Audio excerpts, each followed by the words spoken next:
Mie instan sekarang tanya, siapa yang bilang mie instan bahaya? Saya tantang suruh ada jurnal ya. Oke. Loh suruh ngasih jurnal lah. Apa yang mengatakan mie instan berbahaya? Oke, jadi mie instan gak berbahaya dok? Yang keras kepala tuh malah menurutku bukan Gen Z. Apa? Generasiku. Yang milenial. Wow keras kepala tuh bro. Apalagi kalau edukasi perokok tuh. Contoh rokok pas motoran. Jangan rokok pas motoran. Salah situ gak pakai helm. Itu. Begadang misal demi nonton tuh si jersey top view.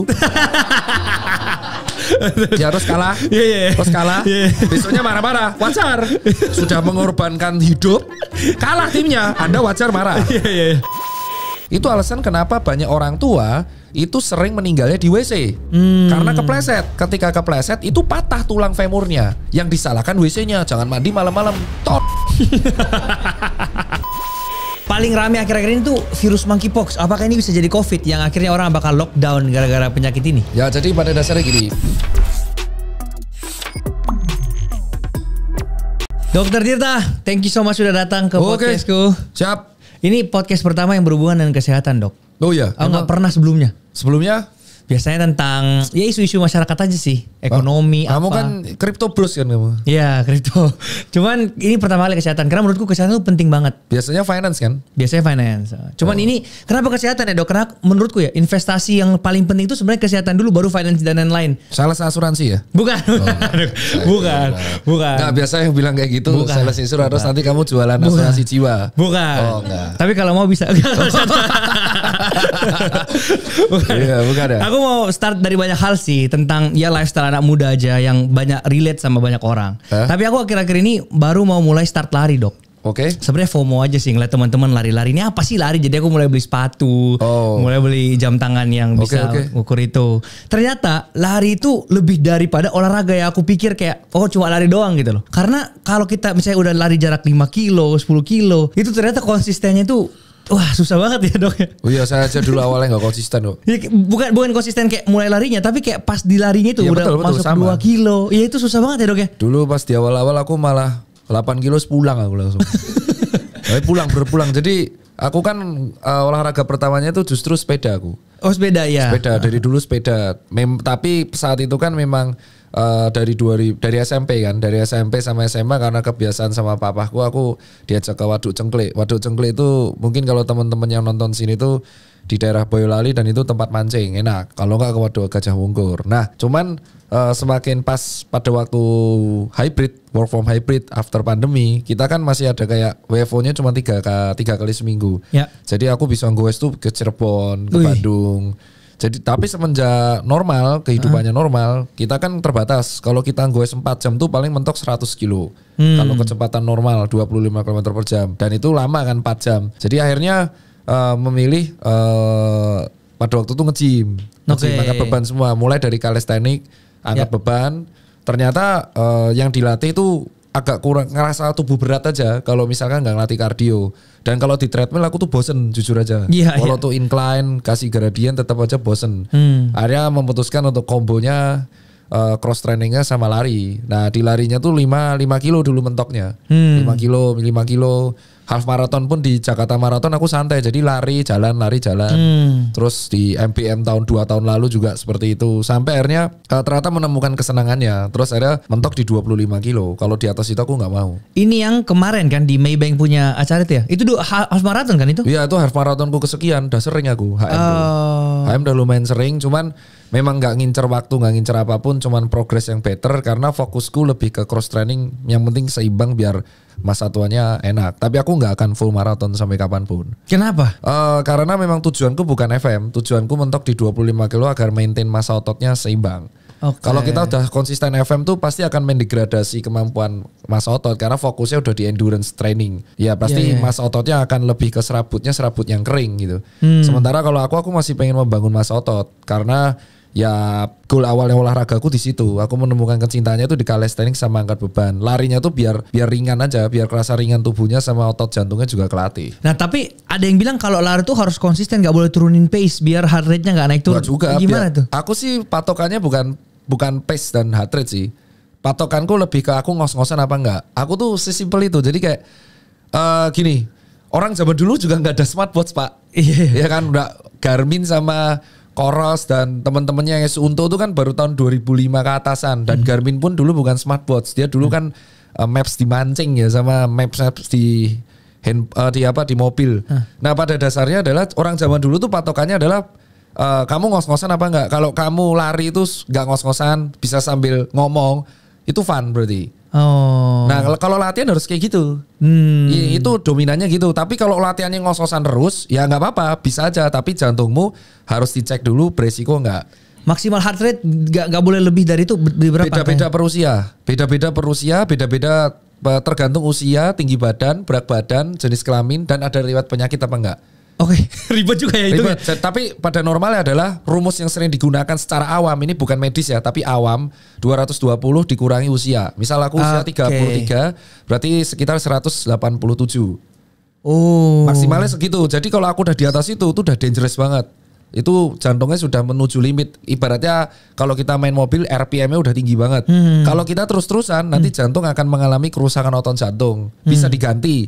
Otot kan bisa regenerasi. Cuman ada potensi nanti dia akan terkena aritmia atau gangguan elektrik jantung yang mengakibatkan gangguan detak jantung. Gitu, ceblok. Tapi kalau misalkan latihan terus ya dia nggak masalah. Yang jadi masalah adalah kalau dia itu ada riwayat penyakit jantung. Dan orang tuh kan yang lari-lari ini kan rata-rata bukan orang yang dulunya olahraga. Betul. Beda cerita kalau misalkan kamu rutin gym. Kamu rutin gym 8 tahun, terus kamu lari, itu nggak apa-apa.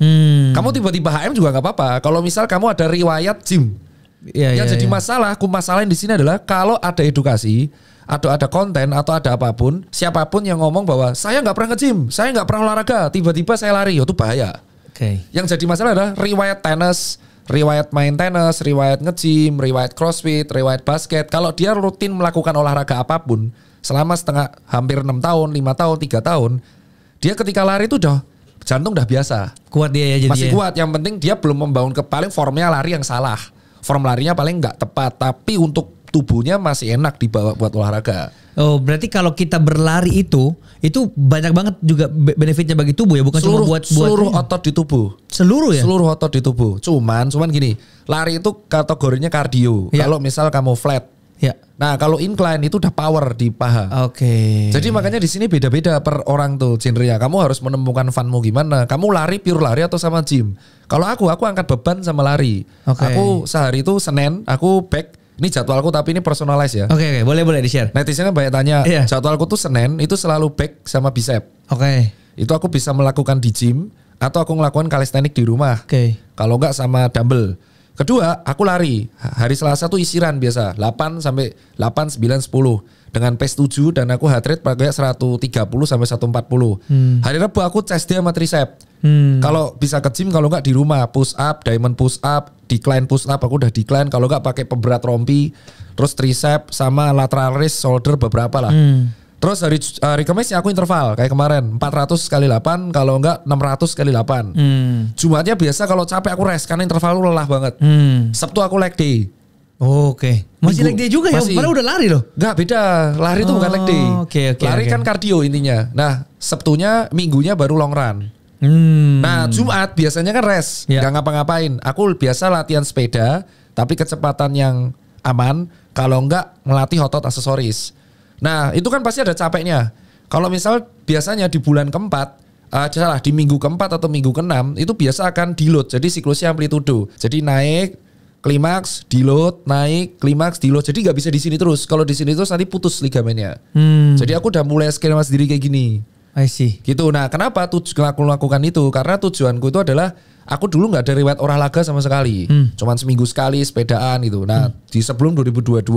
Jadi aku membangun habitnya tubuh biar terbiasa antara angkat beban dan lari. Baru nanti mungkin umur 38, 39 baru aku bisa fokus ke salah satunya. Nah, yang jadi masalah tuh kalau dia tidak ada riwayat gym, nggak ada riwayat olahraga, nggak pernah ngapa-ngapain, cuma diet sehat, tiba-tiba lari. Langsung maraton. Wah, itu bahaya banget. Itu bisa meninggal di tempat itu ya? Meninggalnya kemungkinan kecil, tapi cedera parahnya iya. Walaupun dia lari 8 jam misalnya, sambil diam-diam dulu nanti lari lagi 8 jam nih. Maraton. Tetap bahaya ya? Bahaya. Nggak bagus. Intinya tubuh recovery jadi telat. Lain cerita kalau dia sudah, saya rutin dok sepak bola tiap minggu. Terus dia sepak bola 90 menit, sisanya dia nge-gym. Dia lari pun nggak apa-apa. Iya. Mau HM juga nggak apa-apa. Cuman formnya jelek. formnya nggak tepat. Jadi kayak kaku, robot, larinya robot, tapi sebenarnya bisa dia. Karena orang yang ada riwayat olahraga secara konsisten itu tubuhnya udah terbiasa. Ini yang kemarin diperdebatkan kan. Betul. Saya tenis 6 tahun, terus tiba-tiba lari, boleh. Aku mendukung juga karena nggak apa-apa. Karena kamu riwayat olahraga. Yang jadi masalah kalau edukasinya clickbait. Nah, kayak edukasi clickbait nanti diterima netizen tuh mentah-mentah. Wih, ternyata dia nggak pernah olahraga, bisa loh half marathon. Setelah dicek, dia tuh six pack bro. Dia tuh six pack. Yang cewek body goal. Gak mungkin dia gak olahraga. Gak mungkin gitu. Betul. Pasti dia udah pernah olahraga. Entah lihat cross training, angkat beban, clean and jerk, atau mungkin sepak bola, yoga, pilates. Itu sangat berpengaruh. Oke. Dok, ini kita mau masuk ke pentingnya olahraga nih. Karena kan kehidupannya Dokter Tirta sekarang kayaknya olahraga hampir setiap hari kan. Kenapa kesadarannya itu tiba-tiba pengen olahraga? Oh, itu tahun 2022. Jadi aku tuh kan dari dulu ngerokok 17 tahun. Oh, sekarang udah berhenti? Tahun 2022 berhenti. Jadi aku ngerokok dari umur 14. Mungkin sebelum kita masuk pentingnya, gimana caranya berhenti ngerokok nih? Mungkin banyak banget orang yang kesusahan dan struggle sekarang. Berhentinya cara ngerokok adalah orang ngerokok tuh keras kepala. Udah dokter ngerokok lagi. Itu kan aku kan. Dan banyak loh, banyak ya. Dan nakes, jadi gak hanya dokter, perawat itu ada. Dokter, nakes, cowok, rokok, tetap aja. Keras kepala. Jadi mau dibilangin siapapun, dia akan tetap keras kepala. Itu aku. Nah, aku berhenti itu karena kesadaran ternyata aku tuh goes itu masih ngerokok. Pada waktu goes Jogja Jakarta itu berhenti untuk merokok. Oh, wow. Jadi capek rokok gitu. Itu pas Jogja Jakarta, jadi bisa bertahan. Itu kan teman-teman belum tahu, aku goes Jogja Jakarta itu yang sendiri, solo sendiri itu 42 jam. Yang kisahnya dipublis banyak orang, dikasih solusi, podcast lain, PWK itu bawa rokok. Sadarnya tuh pada waktu itu VO2 max ku 56, tinggi banget. Cuman yang ngerasa kesel adalah aku seandainya, what if, pas itu aku mau persiapan Garmin 10 kilo ceritanya. Garmin mengadakan isi fun race 10 kilo itu 2023 awal. Dan saat itu aku masih rokoknya sudah mulai berkurang. Aku nekat gak ngerokok 2 minggu menuju itu. Ternyata 10 kilo aku sejam. Dan itu pertama kali aku ikut race 10 kilo. Bisa ternyata. Akhirnya aku nekat gak ngerokok terus tuh sejak saat itu. Karena aku melihat harga rokok itu 32.000 saat itu. 25-32.000 itu ternyata dapat dada ayam 1. Nah saat itulah aku berpikir coba aku mengurangi. Ternyata waktuku semakin kencang dan heart rateku semakin turun. Cuman ada ciri khasnya. Jadi karena aku riwayat merokok dan gak olahraga, tiba-tiba olahraga, resting heart rateku tinggi. Kalau udah lari terus biasanya 50-an, aku masih di 58 sampai 62 resting heart rate-nya. Itulah guna smartwatch. Jadi kita tahu ternyata efek rokok segitunya. Makanya kesalahanku adalah buat para perokok yang belum bisa berhenti, setidaknya itu olahraga dulu. Supaya tahu ya. Supaya tahu kondisi fisiknya. Makanya kita lihat kan banyak kakek-kakek di kampung itu dia ngerokok tapi bisa naik gunung. Ya karena habitnya naik gunung terus. Gitu. Jadi yang penting adalah olahraganya itu akan mengurangi dampak buruk rokok. Aku ada jurnal yang udah aku share di Twitter. Jadi latihan kardio dan latihan rutin, apapun kegiatan yang meningkatkan kardio, itu mengurangi dampak buruk rokok. Jadi nanti lama-kelamaan dia akan sadar sendiri, coba berhenti sendiri. Jadi dia kesadaran sendiri, wah rokok kok tetap segini stuck ya. Akhirnya dia berhenti rokok, pace-nya jadi kenceng. Kalau vape, ada yang lebih parah dari rokok. Sama aja ya dia. Pokoknya asap yang masuk ke paru, rokok, polusi, vape pods itu efeknya sama semua. Bagiku sama semua. Iya. Jadi dia nggak ngerokok, tapi dia tinggal deket di daerah berpolusi. Sama aja. Sama aja efeknya, sama aja. Iya. Kayak Karawang, terus Cikupa, terus habis itu Bekasi, Jakarta itu kan daerah kualitas udaranya buruk. Coba bandingin orang Jakarta sama orang Bandung sama orang Jogja yang lari. Kenceng yang daerah jauh. Semakin dia jauh dari polusi, semakin dia larinya dan kualitas olahraganya lebih better. I see. Tapi kan ada yang menjadikan akhirnya olahraga ini menjadi alasan dia bisa makan junk food dan makan yang ngawur-ngawur. Karena kayak udah olahraga kok bisa ngebakar juga kok. Setuju gak dok? Atau tetap gak boleh? Bisa ya bisa enggak. Karena kan jawabannya kayak gini. Kalau mungkin misalkan kita lihat dia powerlifter. Dia powerlifter terus dia ternyata juga lagi bulking. Namanya bulking sama powerlifter dia harus surplus terus tuh. Olahraganya bagus. Terus dia makan. Dia tetap six pack kok. Gimana tuh? Jadi pada dasarnya nutrisi per orang tuh beda-beda. Aku tuh sehari makan 6 kali pak. 6 kali? Iya. Itu masih makan nasi gak? Nasiku cuma siang sore. Masih pak, masih nasi. Jadi yang bilang makan nasi bikin gendut? Gak sih pak. Itu aku bingung sama narasi itu. Ya? Makan nasi bisa bikin gemuk. Kalau seluruh kalori kesehari itu berlebihan. Jadi yang dihitung sehari. bukan hanya nasinya, tapi jumlah makanan yang diakumulasikan sehari dikurangi dengan jumlah aktivitas. Kalau kamu berlebihan dan tidak ada olahraga, maka kelebihan intake makanan itu akan disimpan di perut atau di lemak subkutis. Nah itu yang bikin gemuk. Jadi bukan nasinya yang salah. Oke, karena kan bayang kayak, oke kalau mau diet gak usah makan nasi, protein aja itunya. Ya memang bisa. Depends. It depends kalau dia mungkin lagi fase cutting. Kalau orang-orang pelari jarak jauh, mana mungkin dia nggak makan nasi? Iya sih. Pelari jarak jauh tuh Hamin 7 hari dia harus loading karbo supaya itu disimpan menjadi glikogen, gula otot tadi. Jadi pas dia nanti ultra lari 60 kilo, 80 kilo yang dibakar gula otot dulu. Nah untuk menyimpan gula di otot, glikogen, dia kan harus loading karbo dari Hamin 7. Betul. Makanya aku bilang gula itu memang gak bagus atau terkesan jahat bagi orang yang mager. Tapi bagi orang olahragawan yang aktivitasnya ekstrim, gula itu malah penting. Gitu. Tapi dengan catatan dikonsumsi sesuai dengan batas komposisi harian. Maksudku melihatnya gini, pernah lihat minuman botol berpenanis? Maksudnya minuman yang manis? Manis, ya, kemasan. Iya. Kamu cek coba kalorinya berapa? Teh yang manis. Atau kopi-kopi manis yang di botol itu satu botol sekitar 70-90 kalori. Gila. Ya. Coba dada ayam Google aja berapa? Satu dada ayam itu berapa kalorinya? Rendah sih harusnya. 170. Oh, lebih malah. Loh enggak, artinya apa? Kamu minum 2 minuman kemasan yang berpemanis itu, 2 botol, itu sama aja kamu makan satu dada ayam satu. Kenyang mana? Kenyang dada ayam kan? Nah, kita melihatnya kayak gitu. Sama-sama mengandung kalori 170, cuman ini dalam bentuk dada ayam, yang ini 2 botol. Nah itu maksudnya gitu. Nah 2 botol ini jadi apa? Apakah jadi gizi? Tidak, ini jadi energi. Tapi kalau dada ayam, dia mengandung 170 kalori, dia mengandung apa? Protein, 18 gram per 100 gram. Nah dari sini kita melihat, makanya kalau makan yang berbentuk, yang minim proses, 2 kali proses, misal digoreng, dibakar tuh 2 kali proses. Digoreng, dibakar. Tapi kalau ada dicacah, diproses lagi kayak sosis, nah itu aku enggak. Bukan brand sosis ya, tapi yang sosis. Nah itu contoh yang multi proses. Enggak apa-apa sekali-sekali, tapi enggak bisa kalau sering. Oke, cuman kan ada kayak misalnya cewek-cewek di zaman sekarang ini kan ngomongnya Gen Z ya, yang kayak udahlah yang penting badanku masih bagus, enggak perlu olahraga lah. Ya padahal kalian harus tahu di masa tua kita mengalami kropos tulang dan kropos otot itu setelah usia 40-20%. Itu alasan kenapa banyak orang tua itu sering meninggalnya di WC. Karena kepleset. Ketika kepleset itu patah tulang femurnya. Ketika kepleset patah tulang femur, kebentur kepalanya. Nah ketika tulang femurnya patah tuh jadi trombus menyumbat otak jadi stroke. Yang disalahkan WC-nya, jangan mandi malam-malam, tolol. Kenapa? Karena yang buat itu adalah ibu bapakmu itu kepleset di WC. Nah ketika tua, tulang femur itu rapuh, patah dia. Padahal ada pembuluh darah besar di sana. Namanya arteri femoralis. Nah ketika patah timbul emboli. Embolinya nyumbat jantung, mati dia. Yang disalahin bukan air WC-nya, bukan. Yang salah itu adalah WC-nya yang tidak proper, kepleset. Nah terus gimana dok supaya tua kita tidak kepleset? Ya makanya ketika Anda muda, latihlah angkat beban. Sehingga otot di leg, quadriceps, quads ada 4 dan hamstring itu gede. Sehingga ketika tua, ketika kita mengalami atrofi otot, massa otot kita masih ada. Sehingga ketika kekuatan otot kita masih ada dan tidak kropos. Jadi tulang kita masih kuat densitasnya. Angkat beban itu bermanfaat buat 2 hal bro. Angkat beban. 1, menjaga massa otot. 2, menjaga densitas tulang. Itu udah jelas. Tidak bisa didebat. Anda mau debat sekalipun. Jadi dokter mengatakan angkat beban lebih bagus dari lari. Tidak. Dari jurnal terkini yang paling bagus adalah melakukan dua-duanya.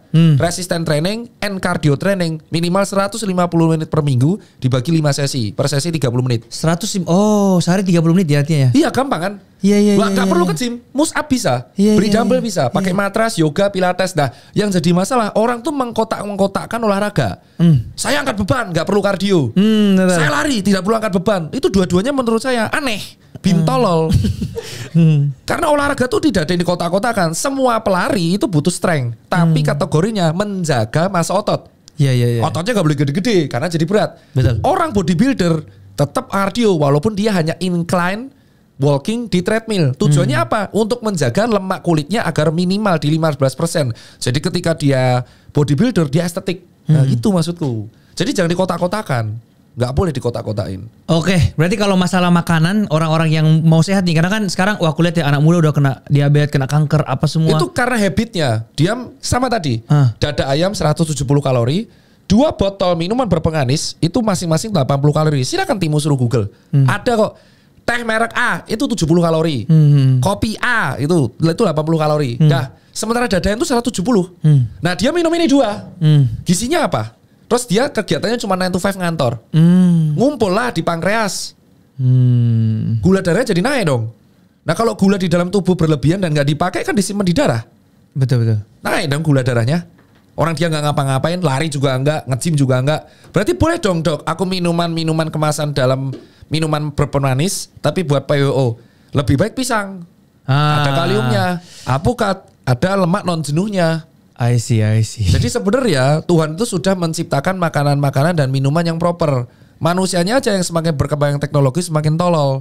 Malah makan makanan yang aneh-aneh. Tapi kalau anggaplah Indomie seminggu sekali. Loh, mie instan sekarang tanya, siapa yang bilang mie instan bahaya? Nah, tantang suruh ada jurnal ya. Oke. Loh, suruh ngasih jurnal lah. Apa yang mengatakan mie instan berbahaya? Oke, jadi mie instan gak berbahaya dok? Apa isu yang kamu dengar? Katanya tuh dibungkus lilin ya biar bisa tahan lama. Enggak juga. Apa? Loh, sekarang tak tanya, apa yang seorang bilang mie instan bahaya? Oke, bahayanya apa? Aku Semua netizen mengatakan mie instan bahaya, tak tantang bahayanya apa? Oke. Bahayanya harus jelas. Kalau kita mau mengatakan sebuah makanan berbahaya, kita harus tahu bahayanya apa. Apa bahayanya? Apakah kamu makan mie instan tuh 50 lusin sehari? Enggak juga sih. Kapan kamu makan mie instan? Mungkin weekend seminggu sekali. Ya sekali makan berapa bungkus? Bisa kuat kamu makan 10 bungkus gitu? Nggak bisa. Oke, mie instan ya itu nggak ada gizinya. Betul. Jadi nggak ada proteinnya minimal. Itu cuman starch, karbo yang dikumpul sama tepung dan kasih bumbunya natrium. Kalau kamu makan mie instan terus-terusan selama 10 tahun dengan sehari 10 mie instan, ya tensimu akan naik sistolnya. Kuat kamu makan mie instan sehari 10? Enggak. Selama 10 tahun? Enggak. Nah oke, berarti sehari-kali. Nah yang jadi masalah adalah kita tuh memandang makanan tuh berbahaya kayak racun. Mie instan ini tujuannya digunakan untuk survival. Betul. Nah ternyata dari penelitian jika mie instan dimakan menggunakan sayur, telur, daging, ya ada gizinya lah.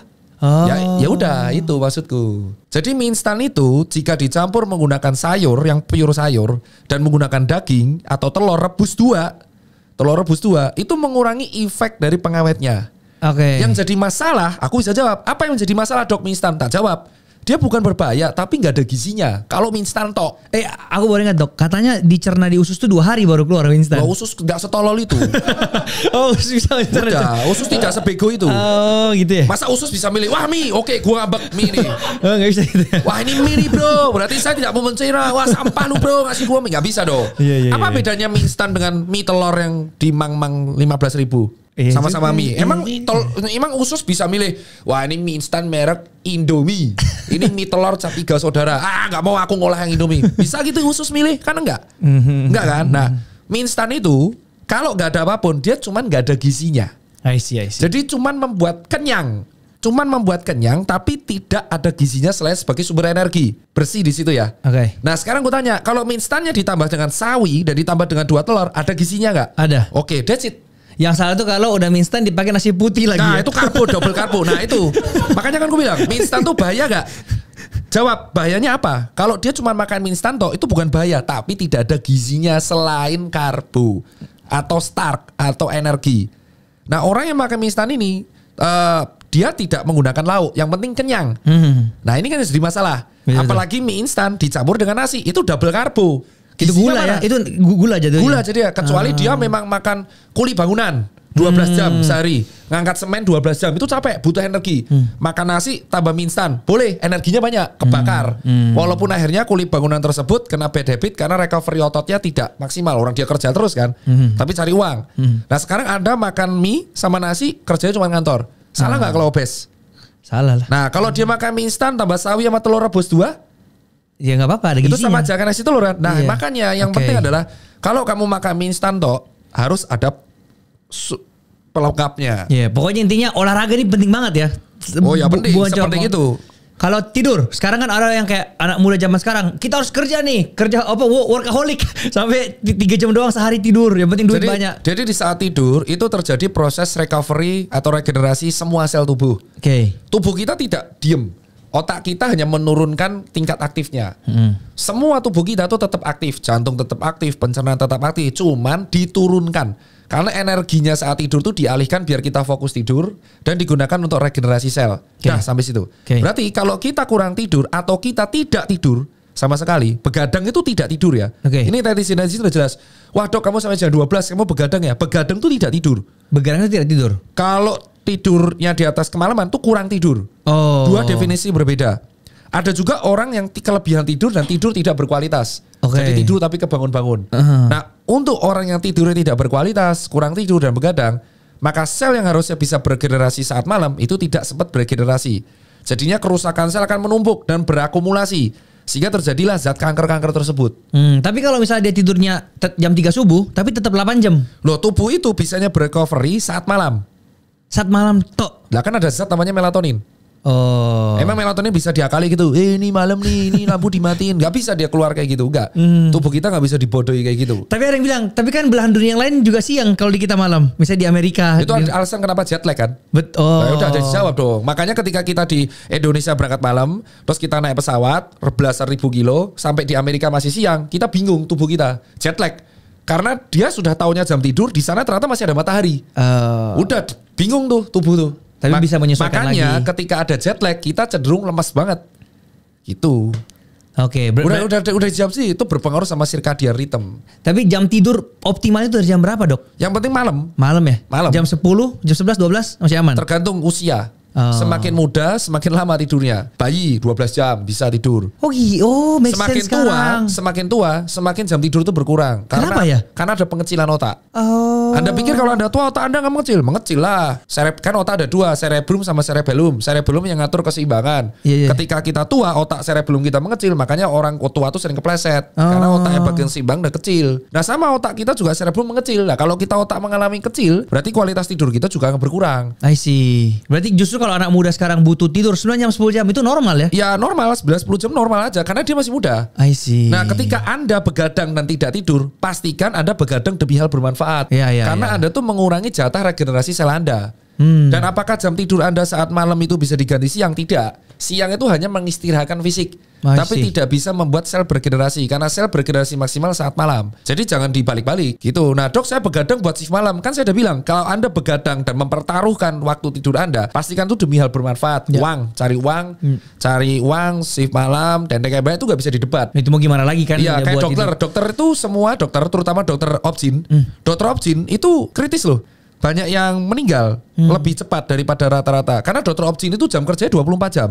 Kenapa coba 24 jam? Dia harus standby kan? Gak mungkin dia bisa bilang pasien, oke, kamu bayimu lahiran besok aja pas jam kerja. Gak mungkin. Bener. Jam bayi itu malah lahirannya milihnya pas jam aneh-aneh. 10 malam, 3 pagi, 2 pagi. Otomatis dokter obgyn itu walaupun dia on call pulang ke rumah, dia harus standby. Bener kan? Harus standby di call. Nah otomatis jam tidurnya berantakan. Makanya banyak dokter obgyn dan dokter kandungan, pasiennya banyak, tapi dia mengalami masalah fisik banyak. Itu yang menurutku harus dikasih tahu. Dokter obgyn pun itu tidak lepas dari resiko penyakit tersebut. Apalagi dokter obgyn, dokter anestesi yang setiap operasi dia harus ready. Nah otomatis kan kualitas tidur berantakan. Nah makanya dia di masa tua rata-rata pasti kacau jantungnya rata-rata. Makanya dokter tuh paling parah juga jam tidurnya. Dokter, polisi, satpam, terus penjaga palang kereta api, pemadam kebakaran, buruh pabrik yang shift malam itu sama nasibnya. Nah begadang itu buat bermanfaat. Begadang ya misal dia main game tapi dia dapat saweran, it's okay, gak apa-apa lah. Gak apa-apa, it's okay. Banyak soalnya, it's okay, gak apa-apa. Dia streaming dapat duit, oke lah gitu.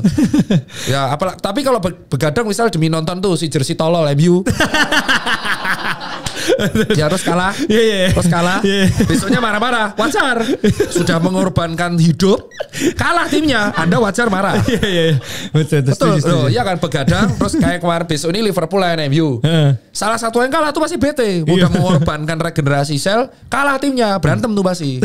Jadi maklumi lah kalau ada orang nonton bola paginya marah-marah. Karena dia itu udah mengorbankan bagian penting dulu dalam hidupnya. Betul kan? Betul. Apakah begadang demi nonton bola bermanfaat? Bagi saya bermanfaat. Bermanfaat. Iya, Liverpool di atas segalanya. Oke dok. Aku mau masuk ke daerah-daerah penyakit nih yang paling sering anak muda nih. GERD. Dan kebetulan aku juga GERD sih dok. Ini kayaknya udah tahun ke-6 aku GERD. Dan belum sembuh-sembuh aku sampai berobat ke Penang. Oh ya kan? GERD itu ada penyakitnya banyak penyebabnya. Bisa karena psikologis, karena stresor psikologis mental. Dan juga bisa karena habit yang buruk. Nah pada dasarnya lambung tuh punya asam lambung. Okay. Asam lambung itu digunakan gini. Kamu tahu nggak? Kamu minum makan gitu bebas bakteri kan nggak? Telapak tangan kita tuh ada sekitar 5 juta bakteri. Ya. Otomatis bakteri itu pasti ada yang masuk makanan. Ya. Makanya di lambung ada asam lambung yang pH-nya 3,5. Tujuannya supaya bakteri ini mati. Ya, jadi tugas asam lambung dikeluarkan adalah menetralisir semua mikroorganisme yang masuk ke dalam tubuh. Tugas asam lambung itu. Terus akhirnya makanan diolah sama dia sampai bentuk skim, baru akhirnya dilanjutkan ke usus halus dan kawan-kawannya. Tapi karena pola habit yang buruk, asam lambung ini keluar duluan. Tapi makanannya nggak ada. Kalau asam lambung keluar duluan dan gak ada yang diolah, apa yang didegradasi sama dia adalah sel epitel dari lambung. Nah karena sel epitel kena asam lambung terus sakit. Jadinya sendawa terus sakit lambung. Sampai ke sini ya. Ya dan kalau terus-terusan gak diruah, lambungnya bolong. Bisa gak menyebabkan kematian? Bisa tapi kecil sekali. Asam lambungnya harus keluar dari lambung, baru mendegradasi usus, terus menyebabkan reaksi domino dari parasimpatis, mati orangnya. Tapi kecil kemungkinannya. Kecuali kalau dia memang sering minum alkohol dan memang gaya hidupnya buruk. Kenapa alkohol? Karena alkohol itu yang memicu asam lambung paling banyak selain rokok. Rokok, alkohol itu nomor 1-2 tuh. Baru setelah itu kita cara mengaturnya gimana? Ya makanya pola makannya diteraturkan. Misalnya jam 12 terus gitu ya? Ya circadian rhythm. Jadi dia harus dihafalkan. Kita harus tahu kapasitas fisik kita kayak apa. Misalkan kita sudah tahu bahwa kita tuh kerja full sampai jam 12. Minimal kita bawa pisang. Orang dengan GERD yang menurutku ya, orang dengan GERD itu bisanya dikontrol. Jadi singkatan GERD adalah gastroesophageal reflux disease, yaitu asam lambung yang naik, sehingga merusak esofagus. Jadi ya bisa jadi CA, kanker nanti, bisa jadi kanker esofagus nanti. Google aja. Terusin aja, nanti kan kamu 15 tahun lagi bisa ketemu lagi, siapa tahu kan. Gitu dong. Tuh gak apa-apa, dokter tuh enak loh, edukasi dapat uang.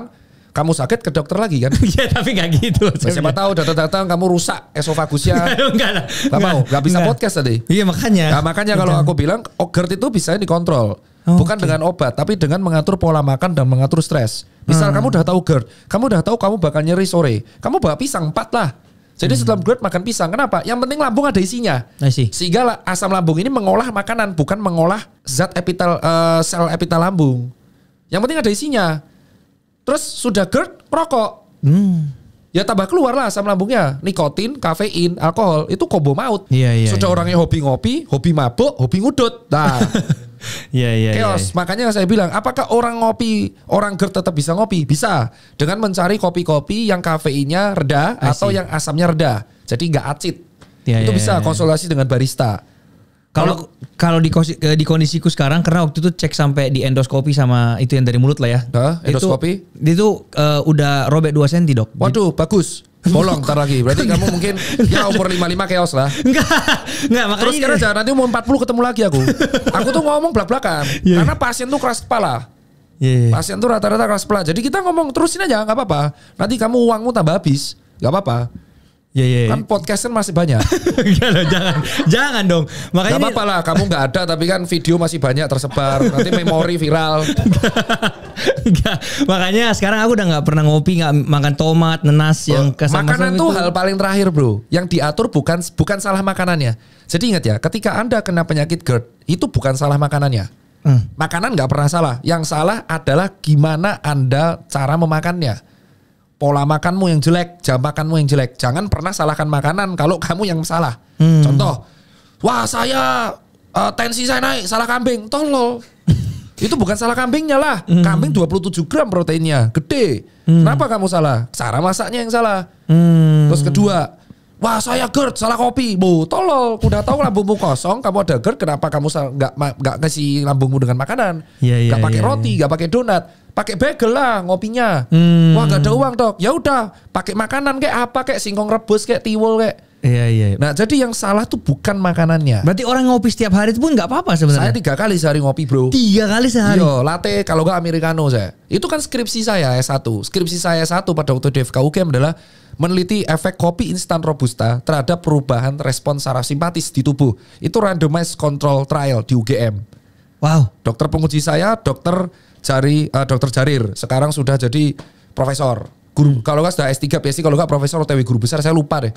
Nah berikutnya dulu guru saya yang berikutnya adalah Prof Iwan almarhum, pas COVID nggak ada.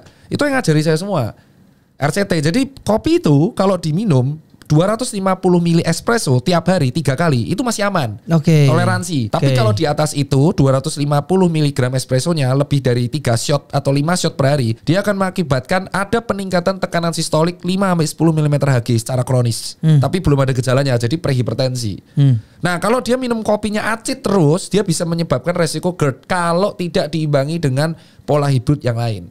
Misal dia memang hobi ngopi, imbangilah dengan makan. Tapi makannya misalkan singkong rebus, pisang, buah dan kawan-kawan, bagel, it's okay. I see. Nah dok, aku mau nanya, tadi kan mengenai penyakit-penyakit nih, selain GERD, kanker ini sebenarnya yang paling ditakutkan oleh banyak orang. Karena kanker tuh kalau udah kena apalagi stadium 4 itu kan chancenya udah dikit banget kan. Penyebab kanker tuh apa nih biar yang muda-muda yang nonton ini bisa mencegah itu? Unknown. Sampai sekarang dijual ngeri banget ya. Sampai sekarang gini. Sampai sekarang kanker itu penyebab utamanya di dalam tubuh di dunia itu masih menjadi penelitian. Ngeri banget dong. Unknown, ya memang ngeri. Berarti takdir lah. Tapi setelah penyebab fixnya tuh unknown, tapi ada tiga penyebab besar yang bisa aku edukasikan. Yang pertama genetik. Nah, dah, kelar. Waduh. Genetik. Genetik udah gak bisa itu yang kita bilang takdir. Faktor Z kita nggak tahu. Tiba-tiba lahir punya retinoblastoma, nggak ada yang tahu. Kanker tuh genetik tiba-tiba ada. Sulit ini. Dia sudah ada bakat kankernya, sulit. Nggak bisa dibantah. Dan ini nggak bisa dicek. Wah. Kecuali ada teknologi namanya stem cell sekarang, tapi itu masih penelitian lebih lanjut. Nomor 2 adalah bad habit. Memakan makanan yang mengandung karsinogenik. Yang contohnya gimana? Karbonnya banyak. Karbon. Sate yang gosong. Terus abis itu terlalu sering, tapi bukan sekali seminggu, tapi terlalu sering. Makan makanan yang mengandung karsinogenik, karbon aktif, bukan karbon aktif tapi karbon ireng-ireng itu, hitam-hitam tapi terlalu sering. Kalau yang karbon buat sikat gigi? Ya kan nggak dimakan. Oh iya itu beda ya. Iya, coba kan nggak dimakan. Iya. Ya kan. Lanjut. Ya kan terus tolol juga ada ya. Jadi kan nggak dimakan. Jadi yang berikutnya adalah kayak contoh kalau kita makan logam berat, timbal dan kawan-kawan itu kan bahaya. Makanya kalau ada yang terakhir adalah pola hidup yang berantakan, sedentary lifestyle dan pola tidur yang berantakan, termasuknya 3 itu. Pola tidur, pola makan. Oke, pokoknya olahraga lah ya, jaga-jaga semua itulah. Ya olahraga tapi kalau dia begadang terus apa aja dong. Iya. Memang harus seimbang, hidup kan seimbang di situ gitu. Nah ada nanti faktor-faktor yang lain. Contoh ada infeksi, kayak contoh dia hepatitis, infeksi hati terus tapi tidak ditangani dengan baik, bisa jadi nanti hepatokarsinoma bisa. Berarti bukannya makanan yang setiap hari itu harus yang kayak healthy food, kan banyak catering healthy sekarang untuk menjaga gak mesti ya, pokoknya balance aja kan. Kalau gitu caranya saya akan bahas kenapa orang zaman dulu yang hidupnya panjang-panjang. Bener juga. Karena semakin banyak teknologi, makanannya aneh-aneh. Hidup orang zaman dulu tuh membosankan nggak? Makanannya cuma paling rebus, goreng, dah. Iya sih. Minumannya teh tawar hangat, air putih, dah. Kemana-mana jalan kaki, beres kan? Iya sih. Nah sekarang kita tanya, apakah makanan sehat itu harus apa-apa yang organik, healthy food? Loh kan belum tentu. Betul. Belum tentu. Yang penting tuh berbentuk. Berbentuk, dan itu berbentuk itu 2 kali proses nggak apa-apa. Contoh, saya makan jus alpukat. Oke, nggak apa-apa selama gulanya nggak berlebihan dan selama nggak disaring, jadi sarinya dapat semua. Nah, itu kan. Nah terus kalau nggak kamu makan nasi, kita makan nasi terus nasi ayam goreng, it's okay. Selama aman-aman aja. Tapi nasinya normal-normal aja. Betul. Ya kan normal-normal aja. Nggak apa-apa. Itu bukan sesuatu yang harus diapakan, karena gini, proses kamu mau fat loss itu adalah bukan makanannya, tapi kamu 1 hari proses itu ngapain? Iya. Ikat itu. Jadi kamu mau fat loss, mau sehat, itu bukan kamu makanannya, tapi 1 harian itu yang kamu makan tuh isinya apa aja. 1 hari. Jadi bukan makanan 1 tok, cross sectional tuh kayak di jam ini, enggak. 1 hari itu kamu ngapain dibandingin sama aktivitasmu. Kalau banyak aktivitasmu, berarti nanti beratmu turun. Ya, tapi kalau aktivitasmu banyak, tapi kamu surplus protein, berarti ototmu yang akan berkembang. That's it. Udah kan? Kalau kamu mau fat loss berarti adalah meningkatkan aktivitas, mengurangi intake, simpel kan? Iya. Nah, mengurangi intake ini bukan dengan cara makan makanan porsinya dikit, bukan, tapi substitusi, energinya tetap ada tapi kalorinya berkurang. Jadi aku bukan tim yang terlalu repot ngitung, yang penting di logika aja bisa. Iya. Dok, ini ada juga perintitipan sih sebenarnya. Katanya kalau kita olahraga kan kuat otot dan lain sebagainya. Tapi kalau keseringan masturbasi bisa lututnya itu hoax. Oh, itu hoax ya. Keseruangan masturbasi atau coli itu berimpact pada ejakulasi dini. Oh, bukan pelupa. Bukan. Dia akan ejakulasi dini dan akan mengakibatkan yang paling sering adalah dia kalau berhubungan seksual sama pasangannya harus berfantasi terlebih dahulu. Oh, itu negatifnya ya. Negatifnya itu. Okay. Dan itu kalau dibilang dengkul kopong, otak konsentrasi itu secara penelitian masih belum bisa terbukti. Oke, kalau ada yang bilang gara-gara vaksin COVID booster sampai 3 kali 4 kali suntik akhirnya kita yang sakit lebih lama sembuh. Itu karena memang daya tubuhnya lemah aja. Oh. Bukan pengaruh daripada itu ya? Itu sama halnya kayak gini, gaya hidupnya, ingat, yang membuat dia cepat sakit adalah bukan satu faktor, tapi secara keseluruhan di hidup dia ngapain. Oke. Ya, jadi kita tuh kalau melihat selalu harus helikopter view. Helikopter view adalah bayangin Anda di helikopter terus Anda bisa melihat satu lingkaran di bawah. Jadi yang membuat orang cepat sakit, cepat gemuk, yang terkait dengan metabolik, ya metabolik tubuh kita, metabolisme tubuh kita, itu adalah kegiatan kita ngapain sama hidup. Bukan satu faktor. Anda vaksin apapun lengkap ya, tapi Anda nggak gaya hidupnya buruk, ya Anda akan cepat sakit lah. Emang kalau Anda, siapa yang mengatakan bahwa kalau kita vaksin semuanya lengkap, kita pasti akan hidup abadi 1000 tahun? Gak ada juga ya. Ya benar. Gak ada kan? Iya benar. Nah, apakah ada yang bilang bahwa kalau saya olahraga atletis, saya tidak akan pernah mati? Enggak kan? Enggak juga. Nah, makanya yang dibilang yang menentukan dia cepat sakit, mengurangi potensi hidup di masa depan adalah kegiatan dia satu hari itu ngapain. Kegiatan dia pas hidup itu ngapain. Dia vaksin COVID. Oke, vaksin COVID kemarin. Tapi dia tidak menjaga gaya hidupnya dengan baik. Iya, sama aja. Terus ada bilang, "Dok, dia rajin olahraga, atletis, tapi kenapa pas futsal dia sakit jantung? Apakah karena sakit COVID?" Loh, kita lihat dulu. Dia pas sebelum futsal ngapain? Jangan-jangan dia pernah terbang dari tempat lain, kecapean kerja, stresor, hormon stres naik. Dia harusnya istirahat tapi temennya ngebakar. Alat gitu aja capek. Ayo kita futsal, di push zona 5, ares. Itu. Ini sama halnya ketika ada nenek-nenek wafat di WC, salah WC-nya. Iya. Dia tidak melihat nenek-nenek wafat di WC ini kenapa? Kepleset, sakit jantung, stroke atau gimana? Nah, harusnya yang dilihat ada secara keseluruhan. Baru aku mau tanya kayak gini, Dok, karena ada yang ngomong kayak, ya lihat tuh ada nenek kakek-kakek yang masih merokok sampai umur 90 panjang umur. Ya dijawab, dia nenek-nenek kakek-kakek ini selama hidup ngapain selain ngerokok? Ternyata tinggalnya di Dieng. Terus pekerjaannya apa? Ngangkut kayu bakar. Nah, jadi dia nanjak ngangkut kayu bakar. Tak jawab. Kamu pengen kayak kakek nenek itu? Oke, kau pindah Dieng. Tinggalkan kerjaanmu ngangkut kayu bakar. Bisa. Kuat gak kau? Aku squat 50 kilo aja capek. Dia ibarat squat tuh, tapi naik turun terus-terusan. Wajar gak kalau mulai panjang? Wajar. Itu makanya saya bilang, makanan sehat tuh membosankan. Karena minim proses. Kan membosankan. Betul. Ya kan itu doang. Nasi pecel di sini beda ya dengan nasi pecel kami. Nasi pecel tuh nasi pecel kasih saus kacang. Itu kan protein saus kacang. Kalau di sini nasi pecel tuh ayam penyet. Beda dengan aku. Nasi pecel bagi gue gini, gado-gado karedok tuh kan kayak salad. Gado-gado karedok terancam gudangan tuh salad. Tiwul singkong tuh stark. Ya, ayam goreng, ayam panggang, dah. Sekarang ayam aneh-aneh bumbunya. Terus yang disalahin ayamnya. Lunya yang aneh. Semakin aneh makanannya, semakin saya nggak mau makan. Aneh soalnya. Saya pengen, ya hidup tuh membosankan. Makananku tuh cuma sayur barem di rumah Jogja ya. Cuma sayur bayam, tempe, tahu, bandeng. Anakku ngikutin. Ya mau apa memang itu yang bener. Ikan itu. Ikan tuh tinggi, ikan ayam intinya berbentuk. Rendang gimana Dok? Ya 2 proses lah rendang. Tapi gak sering-sering aku. Rendangnya 2 proses, dipotong, dikukus. Nah, protein di rendang mungkin tidak akan setinggi dengan protein di sapi yang minim proses. Kalau nasi padang kan banyak bilang ini santan-santan ini kacau. Saya makan nasi padang biasa-biasa aja, kolesterol tetap normal, TG tetap normal, kolesterol tetap normal, asam urat tetap 4. Karena diimbangin dengan olahraga dan tadi. Iyalah, lah dia yang jadi masalah dia makan tunjang, makan jeruan tapi nggak pernah olahraga. Iya. Kan kata dia hidup enak, katanya pria buncit yang dicintai wanita. Iya. Nah, dia pengen gitu ya nggak apa-apa, it's okay, your choice. Saya sih nggak mau. Kenapa? Saya punya anak 2. Anak saya itu olahraga dari dia umur 5 tahun. Anak saya yang pertama nih sudah ikut seleksi lomba renang karena bisa 4 gaya di usia 4 tahun. Sekarang 8 tahun dia 4 gaya ini dah jago. Sekali kolam renang itu 25 meter. Anakku yang namanya Alfa nih. Udah bolak-balik 20 kali kuat dia. 500 meter ya. Aku pengen dia tuh lebih jago renang daripada aku. Bakatnya di situ. Dia suka banget sama renang. Dia bisa renang tuh gaya dada, gaya punggung, gaya bebas, dan gaya kupu-kupu. Pamerin depanku. Nah dia pengen open water. open water, renang di danau di laut. Dia pengen belajar itu. Di usia 8 tahun. Nah, kenapa dia olahraga? Papa olahraga. Aku pengen. Terus dia juga bola. Dari usia 7 tahun. Pengen daftar SSB. Nah, orang tua yang hobi olahraga akan ditiru sama anaknya. Orang tua yang hobinya nggak ngapa-ngapain akan ditiru sama anaknya. That's it. Parental tuh bukan soal cuman ngomong tok. Parental tuh gimana orang tua ini juga mempraktekkan lebih dari medsosnya. Luar biasa.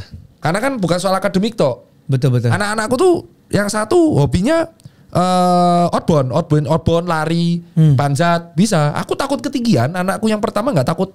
Ekstrim olahraga anakku yang pertama tuh, ekstrim. Yang kedua bola, piano gitu. Ya kita harus dukung. Makanya gini, kalau kita olahraga itu bukan buat diri kita sendiri.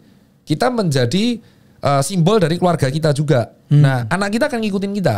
Nah, kalau bapaknya gemuk, bapaknya ngerokok, terus anaknya ngerokok, dia nyalain anaknya itu goblok. Iya, kan banyak yang gitu. Betul. Kamu jangan ngerokok, tapi dia ngomong, "Lah papa ngerokok." Ya ini karena papa gede. Nah, nanti pas gede dia ngerokok. Sama aja. Makanya kan salah kan? Betul. Bapaknya obesitas, terus anaknya obesitas, terus dia nyalain anaknya. Aneh nggak? Aneh lah. Ya udah, itu aja. Jadi nggak apa-apa perut buncit. Anda menikmati dengan hidup dengan perut buncit, aku menikmati hidup dengan caraku. Bukan berarti aku lebih baik dari kau lebih baik dari aku. Ya ini cara menikmati kita. Ya enjoy aja, nggak apa-apa. Banyak kok yang olahraga mati. Iya, setiap hari juga ada orang mati, bos. Ya itu dia olahraga tetap mati. Kau makan tetap mati nggak? Ya udah nggak usah makan lah. Itu namanya manajemen resiko. Mungkin orang ini tidak belajar mengenai manajemen resiko di dunia finance. Kita tahu manajemen resiko. Namanya manajemen resiko adalah gimana kita meminimalisir resiko di masa depan. Resiko itu tidak bisa nol. Betul. Maka kita tidak bisa nol itu kita harus mengontrol resiko tersebut. Maka ada yang namanya investment kan. Ada yang namanya insurance. Dengan apa tujuan insurance? Karena kita tidak bisa mengontrol faktor X ini. Betul. Sehingga kita membayarkan premi. Jika amit-amit kita kena penyakit yang mahal, ditanggung sama insurance. Betul. Itu part of risk management. Dan itu diajarin. Ya itu mereka bilang, ya saya akan tetap kayak gini, tetap mati. Betul. Tapi sebagai manusia kamu harus berjuang maksimal untuk menekan resiko tersebut. Betul. Nah itu yang terjadi. Kalau kamu diperbankan paham manajemen resiko, terapkan manajemen resiko itu ke tubuhmu. Clear. Oke, pertanyaan terakhir dari aku, penutup aja dok. Paling rame akhir-akhir ini tuh virus monkeypox. Apakah ini bisa jadi COVID yang akhirnya orang bakal lockdown gara-gara penyakit ini? Ya jadi pada dasarnya gini, monkeypox itu kayak cacar. Tapi bentuknya lebih serem karena hitam-hitam matanya. Ngeri ya kalau lihat. Jadi gini, kita melihat monkeypox itu adalah mereka itu virus yang ditularkan di daerah-daerah atau negara yang tempat pertemuan orang banyak dari berbagai negara. Oke, berarti travel ya paling rentan. Travel bisnis rata-rata. Oh, oke. Awal mula endemiknya kalau nggak salah tuh di Afrika. Oke. Gara-gara ada beberapa orang yang kerja ke Europe, nyebar dari Europe kemana. Dan penularannya tuh lewat jarak dekat. Jarak dekat, cairan jarak dekat, sentuhan skin to skin, jarak dekat, kayak cacar. Terus cairan yang di situ itu memang infeksius, jadi penanganannya kayak cacar, harus di karantina kayak kewek, di karantina, dipisahkan, tanda bengek kayak gitu loh, kasurnya dipisahin, spray dipisahin. Pertanyaannya, kalau kita ingin mencegah gimana? Ya hindari tempat yang bertemunya dari berbagai macam negara itu. Kalau sama Indonesia nggak ada ya? Maksudnya bukan traveler, tempat bisnis. Contoh, kita udah tahu endemiknya di Afrika. Iya. Kita misalkan ke Tokyo tempat bisnisnya. Emang kita sentuhan gitu sama kulit di Tokyonya. Oh, kita semua ayo sentuhan sama saya. Iya enggak kan? Sentuhan sama saya gitu. Ke Singapura kita di bandara, terus sentuhan sama saya gitu. Enggak kan? Enggak. Nah, makanya ketika Anda di tempat pertemuan orang banyak dari berbagai macam ras dan negara, pakai masker. That's it kan? Terus kalau berarti saya megang handle pintu ya cuci tangan, itu kan basic banget. Oke. Basic banget. Di Jakarta sudah ada dok. Ya kita lihat dulu riwayatnya. Jangan melihat dari cross seksual, panik gak lihat. Lihat dulu. 2 terkena di Jakarta. Iya, kenanya dari mana? Oh ternyata dia riwayat luar negeri. Berarti kita tinggal cuci tangan. Nah kita kan gak keluar negeri. Iya. Oke, teman saya keluar negeri dok. Ya berarti dia yang menjadi resiko. Cuci tangan aja. Simpel kan cuci tangan. Nah kalau dia di sana jorok ya bukan urusan saya lah. Gak usah sampai parno-parno lah ya. Kayak ini virus penggantinya COVID nih bisa menyebar cepat apa. Beda lah ya. Kalau COVID kan memang cepet banget ya COVID itu waktu itu ya. Ya saat itu karena kita belum siap sama penyebarannya. Belum siap ya. Kalau yang ini kan kelihatan karena orang tuh takutnya tuh apa? Karena berbentuk. Waduh jadi hitam-hitam itu. Apalagi kalau orang paranoid sama fobia bulet-buletan kecil. Iya. Apa namanya? Ya itulah. Tirophobia. Iya. Nah itu kan fobia kecil-kecil tuh. Iya. Jadi intinya monkeypox itu sistemnya kayak cacar yang lama. Cuman bentuknya hitam-hitam. Tapi untuk penanganannya pasti sembuh lah ya. Penanganannya itu pasti sembuh, cuman lama. Oh, lebih lama dari cacar? Ya cacar kan 3 minggu baru hilang bekasnya. Terus ini bekasnya hitam-hitam gitu loh. Jadi dia tuh tidak akan menyiksa kayak COVID. COVID itu kan mematikan coy. Iya sih. Ya tapi kalau ini tuh, itu tuh tidak begitu mematikan, tapi ngeselin looks ya. Jadi buntel bentol hitam-hitam gitu. Bentolnya itu hitam bukan putih, hitam dan 3 minggu. Kau terlihat seperti itu nggak boleh kemana-mana karena kan cairannya kan nular infeksius banget. Iya, ya kan. Nah itu yang jadi masalah, makanya faktor resiko utama adalah riwayat bepergian ke daerah-daerah tempat pertemuan orang banyak. Kita kan nggak perlu sebut negaranya. Intinya kalau dia memang tempat berbisnis orang banyak, dia akan beresiko. Kedua, ya tinggal cuci tangan. Karena kamu kan nggak tahu apa yang kamu pegang. Cuci tangan, bawa hand sanitizer kemana-mana. Kan itu habit semua orang. Terus kalau ke tempat umum, kayak contoh ke tempat umum, transportasi umum, tempat potensi kita antri gesekan, pakai masker. Saya lihat di KRL semua pakai masker. Bagus ya berarti ya? Ya bagus. Ya. Pertahankan aja dan tidak perlu panik berlebihan. Iya. Baru 88. Oke. Cuman serem lihat ya, memang yang bulet-buletan hitam itu aku juga tirophobia kan lihatnya, aneh kali lah. Ya kan, makanya kan aku bilang langsung, untungnya aku orang yang jarang-jarang pergi. Orang Cangkrangan tahu Cangkrangan nggak sih kalau zaman orang Jawa bilang tuh cacar. Aku kan dulu cacar kelas 2 SD 2 minggu cok nggak bisa ke sekolah karena nular semua. Satu cacar, nah ini yang jadi masalah. Kalau kantormu ada satu monkeypox, itu satu kantor bisa kena semua itu. Waduh, mending istirahatkan dulu tuh. Iya gitu. Buat dia kan kasarannya apa? Ada orang monkeypox, terus dia nggak ngaku. Ini yang ngeselin nih. Ini yang ngeselin nih. Orang monkeypox sih. Waduh. Jangan. Terus dia tetap masuk kantor, padahal udah ada bulet-buletan di wajah. Itu satu kantor kena semua itu. Itu yang jadi masalah. Makanya kalau ada sadar kamu nggak enak badan, riwayat berpergian ke luar negeri, terus ada bulet-buletan di wajahmu, tapi kamu demam, udah kau di rumah aja. Itu monkeypox tuh.